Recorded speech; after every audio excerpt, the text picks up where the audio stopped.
ഇപ്പോൾ എറണാകുളം ജില്ലാ ആശുപത്രിയിൽ ഹൃദയം മാറ്റിവെക്കൽ ശസ്ത്രക്രിയയെ തുടർന്ന് ചികിത്സയിലിരിക്കെ മരിച്ച ദുർഗാകാമിയുടെ ഭൗതികദേഹം പുറത്തേക്ക് കൊണ്ടുവരികയാണ്. ആ ദൃശ്യങ്ങൾ തത്സമയ ദൃശ്യങ്ങളാണ്.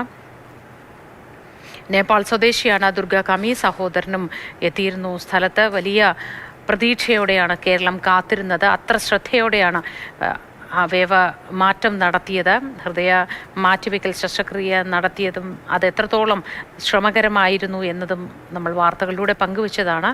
വലിയ പ്രതീക്ഷയോടെ കാത്തിരുന്നു ജീവിതത്തിലേക്ക് തിരിച്ചു വരുമെന്ന്. കഴിഞ്ഞ ദിവസം ചികിത്സയിലിരിക്കെ ശ്വാസകോശത്തിൻ്റെ പ്രവർത്തനം നിലയ്ക്കുകയാണ് ചെയ്തത്. ചികിത്സിച്ചവരൊക്കെ എത്ര കരുതലോടെയും സ്നേഹത്തോടെയും ആണ് ഉണ്ടായിരുന്നത് എന്നീ ദൃശ്യങ്ങളിൽ നമുക്ക് വ്യക്തമാകുന്നു. ഭൗതികദേഹത്തിൽ തൊട്ട് തലോടിക്കൊണ്ട് പോകുന്നവരെ കാണുമ്പോൾ നമുക്കത് മനസ്സിലാവും. അവരൊക്കെ ഒരു സ്വന്തം ആളിനെ പോലെ തന്നെ ഏറ്റവും പ്രിയപ്പെട്ട ഒരാളെ നോക്കിയിരുന്നത് പോലെ നോക്കിയിരുന്നു എന്നത്. രാഗിൻ ചേരുന്ന വിവരങ്ങളുമായി. രാഗിൻ, ഭൗതികദേഹം പുറത്തേക്ക് എത്തിച്ചിട്ടുണ്ട്. സഹോദരൻ സ്ഥലത്തുണ്ടോ? ഇനി തുടർ നടപടികൾ എന്താണ്? ദുർഗാകാമിയുടെ മൃതദേഹം ഇപ്പോൾ മോർച്ചറിയിൽ നിന്ന് പുറത്തേക്ക് കൊണ്ടുവന്നിരിക്കുകയാണ്. ഇനി അല്പസമയത്തിനകം തന്നെ ഇവിടെ നിന്ന് കളമശ്ശേരിയിലേക്ക് കൊണ്ടുപോകും. അവിടെ പ്രാർത്ഥനാ ശുശ്രൂഷകൾ ഉണ്ട്. തുടർന്നാണ് സംസ്കാര ചടങ്ങ് നിശ്ചയിച്ചിരിക്കുന്നത്. ഇപ്പോൾ ഈ ആശുപത്രിയിലും മറ്റുമുള്ള ആളുകൾ അവരെ കാണുകയാണ്. അവസാനമായി ഒരു നോക്ക് കാണുകയാണ്. നേരത്തെ ഈ ആശുപത്രിയിൽ കഴിഞ്ഞ ദിവസങ്ങളിലൊക്കെ തന്നെ അവർ ചികിത്സയിലായിരുന്നു. ജീവിതത്തിലേക്ക് മടങ്ങി വരും എന്ന വലിയ പ്രതീക്ഷ തന്നെയായിരുന്നു ആശുപത്രി ജീവനക്കാർക്കും അതോടൊപ്പം തന്നെ ഇവിടെയുള്ള എല്ലാവർക്കും ഒക്കെ ഉണ്ടായിരുന്നത്. പക്ഷേ ആ പ്രാർത്ഥനകളും അതോടൊപ്പം തന്നെ ആ ശ്രമങ്ങളും ഒക്കെ കഴിഞ്ഞ ദിവസം വിഫലമാവുകയായിരുന്നു. എന്തായാലും ഇപ്പോൾ മൃതദേഹം പുറത്തേക്ക് കൊണ്ടുവന്നിട്ടുണ്ട്. അല്പസമയത്തിനകം തന്നെ എറണാകുളം ജനറൽ ആശുപത്രിയിൽ നിന്ന് കൊണ്ടുപോകും. ജനറൽ ആശുപത്രികളുടെ ചരിത്രത്തിൽ ആദ്യമായിയാണ് ഇത്തരത്തിൽ ഒരു ഹൃദയ മാറ്റിവെക്കൽ ശസ്ത്രക്രിയ നടന്നത്. കഴിഞ്ഞ ഡിസംബർ 22-നായിരുന്നു ആ ഹൃദയ മാറ്റിവെക്കൽ ശസ്ത്രക്രിയ. അതിനുശേഷം എക്മോ സഹായത്തോടുകൂടി അവരുടെ ജീവൻ നിലനിർത്തി വരികയായിരുന്നു.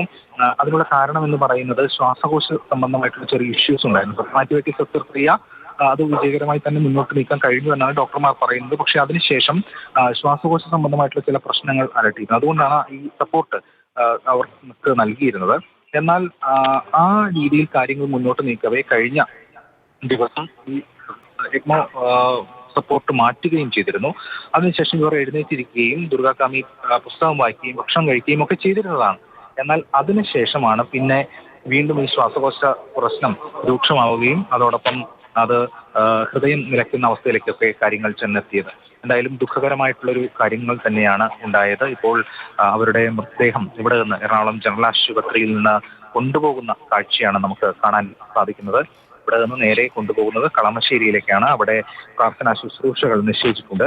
സഹോദരൻ മാത്രമാണ് അവർക്കൊപ്പം ഉള്ളത്. നേരത്തെ ഹൃദയത്തിന്റെ ഭിത്തിക്ക് കട്ടി കൂടുന്ന ഒരു അപൂർവ രോഗമാണ് അവരെ ബാധിച്ചിരുന്നത്. കുടുംബത്തിലെ മറ്റ് ചിലർക്കും ആ രോഗം ഉണ്ടായിരുന്നു. അതിനുശേഷം ഈ ഹൃദയ മാറ്റിവെക്കൽ ശസ്ത്രക്രിയ അത് പ്രത്യേകിച്ചും കോടതിയുടെ അടക്കം ഇടപെടലോടുകൂടി നിയമപോരാട്ടങ്ങളോടുകൂടിയാണ് അത് സാധ്യമായത്. സങ്കീർണതയോടെയാണ് അത് നടത്തിയത്. ഹൃദയമാറ്റ ശസ്ത്രക്രിയ ജനിതകമായ ചില പ്രശ്നങ്ങളെ തുടർന്നാണ് ഇത്തരത്തിലൊരു ഹൃദയ രോഗമുണ്ടായതും തുടർന്ന് മാറ്റിവെക്കലിനായി കേരളത്തെ സമീപിക്കുന്നതും നിയമപരമായ നടപടികളിലൂടെയാണ് അത് കടന്നുപോയത്.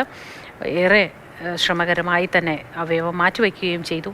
പക്ഷേ ജീവൻ നിലനിർത്താൻ കഴിഞ്ഞില്ല. ഏറെ ദിവസങ്ങൾ ആശുപത്രിയിൽ ചിലവഴിച്ച ശേഷമാണ് ഇപ്പോൾ വിടവാങ്ങിയത്.